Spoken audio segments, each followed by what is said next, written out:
Focus, welcome to my channel review राउड। या मेरे होस्ट एंड दोस्त कुशल नारसरिया। दोस्तों, आज मैं रिव्यू करने वाला हूं Amazon prime original movie Gulabo Sitabo का, starring Amitabh Bachchan sir and Ayushmann Khurrana in prominent roles.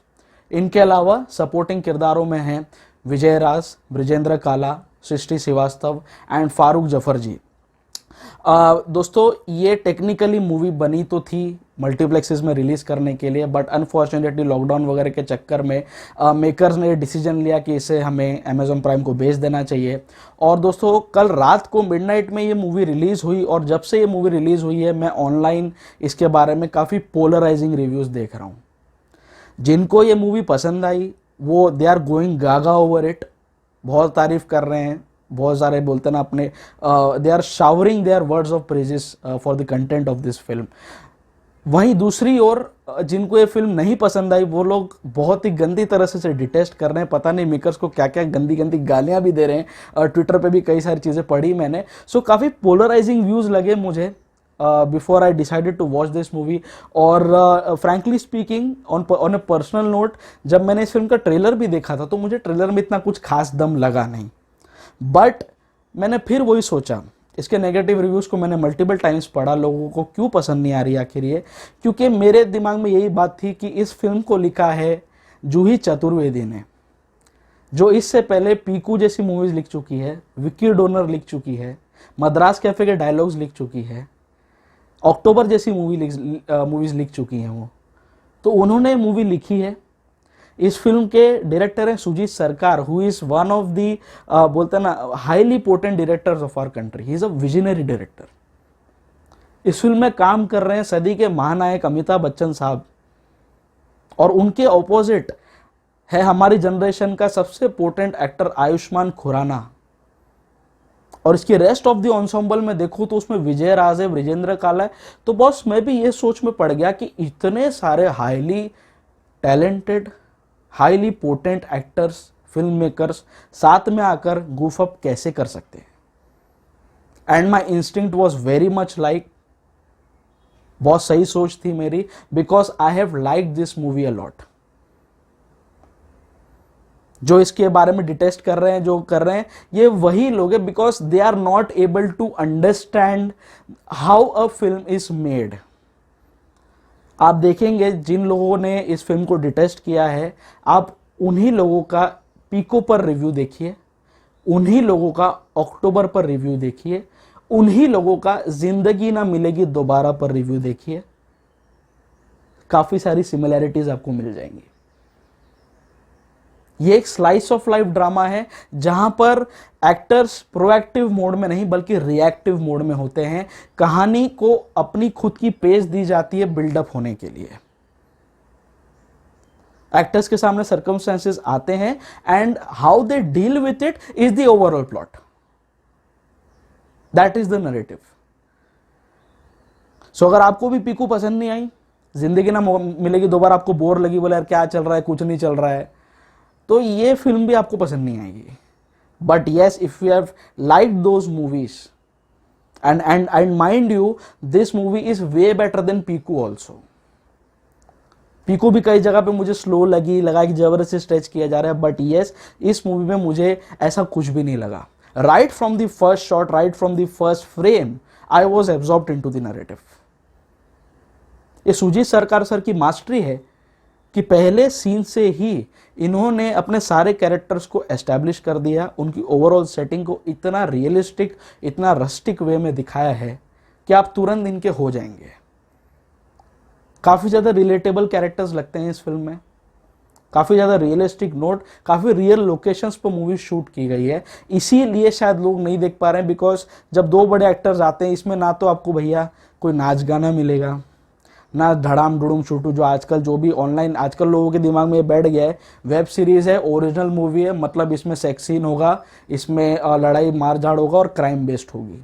आजकल यही ट्रेंड चल रहा है। हर एक वेब सीरीज, अगर रिसेंटली रिलीज 100 को मैं छोड़ दूँ लारा दत्ता वाली को, बाकी आप कुछ भी उठा के देखो, 99% जो भी कंटेंट है सब क्राइम रिलेटेड है।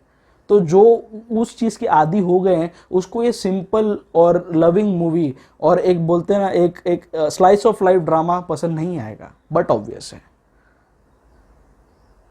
सो इसकी कहानी ऐसी है जहाँ पर अमिताभ बच्चन सर एक 78 साल के बुढ़े बताए गए हैं। ये लखनऊ में रहते हैं। इनकी जो हवेली है, हवेली का नाम है फातिमा महल। इनकी एक बीवी हैं जो इनसे 13-14 साल बड़ी हैं, और वो उनके नाम पर ही ये पूरी प्रॉपर्टी है। और सिंस ये हवेली में मियाँ बीबी दोनों ही रहते हैं, इनका कोई बच्चा है नहीं, तो हवेली के जो बाकी के कमरे हैं इन्होंने रेंट पर दिए सालों से। अगर आपको पगड़ी सिस्टम पता है, जहाँ पर एक लैंडलॉर्ड होता है और कुछ लोग टेनेंट होते हैं, मिनिमम डिपॉजिट भर के और मिनिमम रेंट एवरी मंथ भर के लोग रहने चालू करते हैं, तो ये पगड़ी सिस्टम में जगह बताई गई है। सो कहानी ऐसी है कि ये जो भी कहानी, जो इसकी पूरा प्लॉट, पूरा नैरेटिव इसी फातिमा महल के इर्द गिर्द घूमता है, जहां पर अमिताभ बच्चन सर लैंडलॉर्ड है उस जगह के, और आयुष्मान खुराना उनका टेनेंट है। इनके बीच में नोकझोंक चलती रहती है। आयुष्मान टाइम पर रेंट भर नहीं पाता है, हार्डली 30 रुपये रेंट है उसका, बट वो क्यों नहीं भर पाता है? बिकॉज वो आदमी ज़्यादा पढ़ा नहीं, 5th के बाद पैसों की तंगों की वजह से, और फिर बाप ने अपनी दुकान पे बिठा दिया। आयुष्मान का खुद की चक्की का आटा है, ये मतलब आटा वाटा पीसने का काम है, खुद की चक्की है उसकी, तो वही काम करता है, उसी से उसका घर चलता है। उसकी 2-3 बहनें, उसके ऊपर जिम्मेदारियां हैं, तो इसलिए वो कई बार मिस कर जाता है, कई बार वो बोलता है ना उसका रेंट नहीं दे पाता, तो इनकी नोकझोंक वगैरह चलती रहती है। और एक दिन ऐसा आता है जब ये प्रॉपर्टी पर नजर पड़ती है विजय राज की। Vijay Raj is from the archaeological department of government. वो इस प्रॉपर्टी को हेरिटेज प्रॉपर्टी डिक्लेयर करके इसके यहाँ पर एक संग्रहालय बनाने की ट्राई करने में लगे हैं, ताकि उनका भी नाम हो और उनको भी प्रमोशन वगैरह मिले। उनका ये इंटेंशन है कि ये प्रॉपर्टी हेरिटेज कैटेगरी में आ जाए और गवर्नमेंट इसे अपने तबके में ले ले। दूसरी ओर आयुष्मान खुराना भी अमिताभ बच्चन सर से परेशान है, बार बार आके इनके नोकझोंक होती रहती है। पैसा वो भर नहीं पाता है, और मतलब ऐसा है कि वो जाके विजय राज से मिल जाता है। विजय राज उसे बड़े बड़े सपने दिखाता है कि भाई ये तू मेरे को कन्विंस कर लेगा अमिताभ बच्चन को ये प्रॉपर्टी मुझे देने के लिए, तो मैं तुझे एक अच्छा फ्लैट दिलाऊंगा महाड़ा टाइप कंस्ट्रक्शन में, ये वो।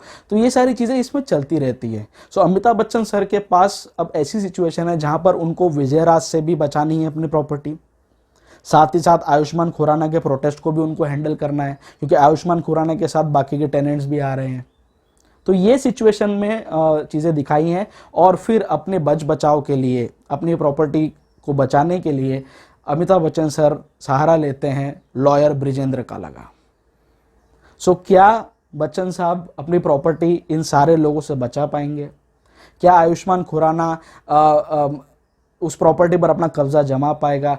क्या आर्कियोलॉजिकल डिपार्टमेंट वाले उस प्रॉपर्टी को हथिया लेंगे? ये सारी बातें जानने के लिए आपको इस मूवी को देखना होगा।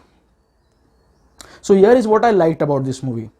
इस फिल्म में कहीं पर भी मुझे कुछ भी मेडअप नहीं लगा। ऐसा नहीं लगा कि कई चीज़ें कुकटअप की गई है, ज़बरदस्ती कुछ बोलते हैं ना, एक प्रोएक्टिवली एंटरटेन करने की कोशिश की जा रही है।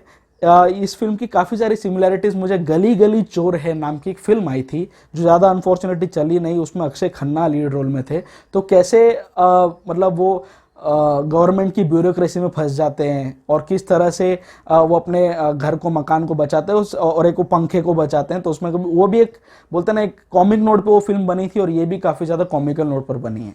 The makers mister Shoojit Sircar doesn't expect you to take the narrative on a very serious note. काफ़ी ब्रॉड स्ट्रोक्स में उन्होंने हमारे सिस्टम की कई सारी खामियों को गुलाबो सिताबों में बता दिया। ये फिल्म उन लोगों के लिए आइडियलिस्टिक है जो खुद लैंडलॉर्ड हैं, या खुद किसी के यहां पर पगड़ी सिस्टम में एज अ टेनेंट बन के रह रहे हैं। अपने नैरेटिव के थ्रू लैंडलॉर्ड से रिलेटेड और टेनेंट से रिलेटेड इनके बीच में जो भी कानूनी आपदाएं आती हैं, जो भी कानूनी दावपेच हो सकते हैं, वो काफ़ी ज़्यादा डिटेल में रिसर्च करके इस फिल्म में बताया गया है। तो ये फिल्म उनके लिए बहुत काम की है कि टेनेंट्स के राइट्स के, अगर समझो आप टेनेंट हो कहीं पर, भले आपकी वो रेसिडेंशियल प्रॉपर्टी हो, कमर्शियल प्रॉपर्टी हो, कल को आपके और आपके लैंडलॉर्ड के बीच में कुछ मतभेद पैदा हो जाए तो आप क्या करेंगे? काफ़ी डिटेल में रिसर्च की गई है इस टॉपिक पर। कई सारे कानूनी दावपेच को इसमें समझने की, उनकी परतें खोलने की कोशिश की गई है, which is the plus point of this movie. इनके अलावा मैं परफॉर्मेंस की इसमें बात करूंगा तो मैं बहुत शायद छोटा हो जाऊंगा, बिकॉज इसमें अमिताभ बच्चन सर है, सदी के महानायक हैं, और उनका ऐसा रूप आज से पहले कभी नहीं देखा। बहुत ही बढ़िया, बहुत ही उम्दा काम है उनका। मैं जितनी उनकी तारीफ करूं कम होगी। वहीं आयुष्मान खुराना ने पहली बार बच्चन साहब के साथ एक प्रोजेक्ट किया और उसका कॉन्फिडेंस देखते ही बनता है। कहीं पर भी डगमगाए नहीं आयुष्मान, बहुत ही कन्विक्शन के साथ। जो उसने शुभ मंगल ज्यादा सावधान में मीडियोकर परफॉर्मेंस करके मेरा दिल दुखाया था, मुझे नाराज किया था, आज आयुष्मान ने फिर से मेरे से राउडी ब्राउनी पॉइंट्स ले लिए इस फिल्म के लिए। बहुत बेहतरीन काम है दोनों का। इनकी बीच की जुगलबंदी काफी ज्यादा एंटरटेन रखेगी आपको। इनके अलावा विजय राज का एज एक्सपेक्टेड बहुत बढ़िया काम है, ब्रिजेंद्र काला का भी बहुत ही बढ़िया काम है, और इन सभी पर बोलते हैं ना एक अपनी अलग छाप छोड़ने वाली और एक बहुत ही बोलते हैं ना एक कोहिनूर हीरा साबित हुई एक्ट्रेस फारूक जफर जी। काफी ओल्ड लेडी है वो, बच्चन साहब की पत्नी का रोल किया उन्होंने, बेगम का। बहुत ही बढ़िया लाइंस मिली उनको। आपको हमें जब भी वो स्क्रीन पे आती है आपको हंसी आ जाएगी उनको देखकर। बहुत ही बढ़िया काम किया उन्होंने। तो जितने भी एक्टर थे, सृष्टि श्रीवास्तव ने भी जितना काम उनको मिला बहुत ही ईमानदारी के साथ और बहुत अच्छे तरीके से किया उन्होंने। तीसरी इस फिल्म की सबसे बड़ी खासियत है इसका प्रोडक्शन सेटअप, इसका पूरा प्रोडक्शन डिजाइन। जिस महल में इन लोगों ने शूटिंग की है, जिस हवेली टाइप जगह पे इन्होंने शूटिंग की है लखनऊ की, काफ़ी ज़्यादा रियलिस्टिक लोकेशन लगती है, कहीं से भी लगाने की सेट लगाए कि क्या, बहुत ही अच्छे तरह से लखनऊ को भी इन्होंने कैप्चर किया और काफ़ी ज़्यादा रस्टिक लुक रखा सभी लोगों का। आयुष्मान भी ऐसा नहीं कि भाई हीरो लग रहा है, कोई भी इसमें हीरो नहीं लगा। आप और मैं जैसे रहते हैं ज़िंदगी में, और जो लोअर मिडिल क्लास फैमिली के जो लोग होंगे कहीं पर भी हो इस देश में, वो जिस जद्दोजहद में रहते हैं, जिस तरह से ओवरऑल उनका बोलते हैं ना अपीयरेंस होता है, वैसा ही आयुष्मान का भी है, वैसा ही बच्चन साहब का भी है। 90% टाइम में बच्चन साहब का जो वो स्कार्फ बांधते हैं, जो भी बांधते हैं, पूरा मैला बताया हुआ है। सो काफ़ी ज़्यादा बोलते हैं ना माइन्यूट डिटेल्स के साथ इस फिल्म को बनाया गया है, काफ़ी ईमानदार अप्रोच के साथ इसको बनाया गया है। इसकी पेसिंग भी मुझे सही लगी। मुझे लगा यार स्लाइस ऑफ लाइफ है, थोड़ा पीकू जैसा कहीं ना कहीं बोर हो जाएगा, but I was totally wrong. मुझे फिल्म ने बिल्कुल भी बोर नहीं किया। विटी वाइन लाइनर्स और कोई ना कोई कॉमिक सिचुएशन से आप एंगेज रहेंगे। मेकर्स ने इस बात की श्योरिटी रख रखी है इस फिल्म के लिए। But yes, I understand their pain. Shoojit sir शायद ये समझ गए होंगे। सुजीत सर को पूछा था एक इंटरव्यू में कि आपने यार अमेजोन प्राइम पे इसको क्यों बेच दिया, तो उन्होंने सिर्फ ये एक्सक्यूज दिया कि भाई अगर मैं वेब सीरीज बनाता हूँ या कोई वेब पोर्टल पे मैं डालता हूँ फिल्म को, तो मुझे उसमें इंटरवल पॉइंट बनाने का टेंशन नहीं है स्क्रिप्ट में। I can go with the flow, वो कहानी चलती रहेगी, इसमें इंटरवल वाली तो कोई बात होगी नहीं। तो ये एक्सक्यूज शायद उन्होंने दिया। अदरवाइज आई थॉट, मुझे लगा कि वो भी समझ गए कि पहली शो के बाद ही जिस तरह से इसे डिटेस्ट कर रहे हैं ना लोग सोशल मीडिया पे, ये पिक्चर नहीं चल पाती थिएटर में। अच्छा किया इसे अमेजॉन प्राइम पर रिलीज किया, क्योंकि ये मास अपील वाली फिल्म है ही नहीं। बहुत ही सिलेक्टिव ऑडियंस को ये फिल्म पसंद आएगी। जो मल्टीप्लेक्स ऑडियंस है उन्हीं को ये मूवी अपील करेगी। इसकी खामी की मैं बात करूं तो कहीं से भी लगाने, और जो मुझे और भी बड़ा प्लस पॉइंट इसका ये है, इसका क्लाइमैक्स टोटली अनप्रेडिक्टेबल क्लाइमैक्स है। मैं भी सोच रहा था यार ये कहानी इतनी अच्छी चल रही है, खत्म कहाँ होगी, इसका अंत क्या है, क्या अमिताभ बच्चन साहब अपने प्रॉपर्टी के साथ क्या करेंगे। बट जिस तरह से फनी वे में एंड होती है, दैट वॉज टोटली अनएक्सपेक्टेड। खामी मुझे कुछ लगी ही नहीं इस फिल्म में। स्टिल मैं इसे परफेक्ट रेटिंग तो दे नहीं सकता, बिकॉज परफेक्ट रेटिंग के लिए थोड़ा और बोलते ना अलग लेवल की मूवी होनी चाहिए ताकि रिव्यू राउडी उसे परफेक्ट रेटिंग दे सके। Still my rowdy rating for Amazon prime original movie Gulabo Sitabo will be 4 out of 5। Negative reviews पे मत जाओ, उन लोगों के लिए फिल्म है भी नहीं जो इसको डिटेस्ट कर रहे हैं, इसके बारे में नेगेटिव बोल रहे हैं सोशल मीडिया पे। This movie is for a very select audience, for class audience, जो हॉलीवुड का भी कंटेंट काफ़ी ज़्यादा कंज्यूम करती है। तो वहाँ पर भी बहुत स्लाइस ऑफ लाइफ मूवीज़ बनती हैं, कास्ट अवे वगैरह बनती है, बहुत सारी मूवीज़ बनती है जहाँ पर एक्टर्स प्रोएक्टिव अप्रोच में नहीं होते हैं। They are only reacting to the situations faced by them. तो उस टाइप के हॉलीवुड कंटेंट के शौकीन लोगों को, स्लाइस ऑफ लाइफ सिनेमा को पसंद करने वाले लोगों को ये फिल्म बेहद पसंद आएगी। बहुत एंटरटेनिंग मूवी है। सो इसे बिंदास देखो, 2 सवा 2 घंटे का टाइम निकालो और अमेजॉन प्राइम पर इस मूवी को आप देख सकते हैं। My rowdy rating for this movie will be 4/5। So आपको गुलाबो सिताबो पर मेरा रिव्यू कैसा लगा प्लीज़ नीचे कमेंट बॉक्स में ज़रूर मेंशन करना। आप लोग मेरे चैनल पर अगर नए हैं तो प्लीज़ मेरे चैनल को सब्सक्राइब कर लीजिए, नीचे जो सब्सक्राइब का आइकन है उसे दबा दीजिए, साथ ही साथ जो बेल आइकन है उसे भी दबा दीजिए ताकि जब भी मैं अपना नया रिव्यू अपलोड करूं आपको तुरंत उसका नोटिफिकेशन मिल जाए। आप लोग मुझे फेसबुक और इंस्टाग्राम दोनों ही जगह पर फॉलो कर सकते हैं। सभी जगह पर मेरा प्रोफाइल, मेरी ऑनलाइन आइडेंटिटी रिव्यू राउडी के नाम से ही है। The digital partner of this channel is Phi Havoc Digital.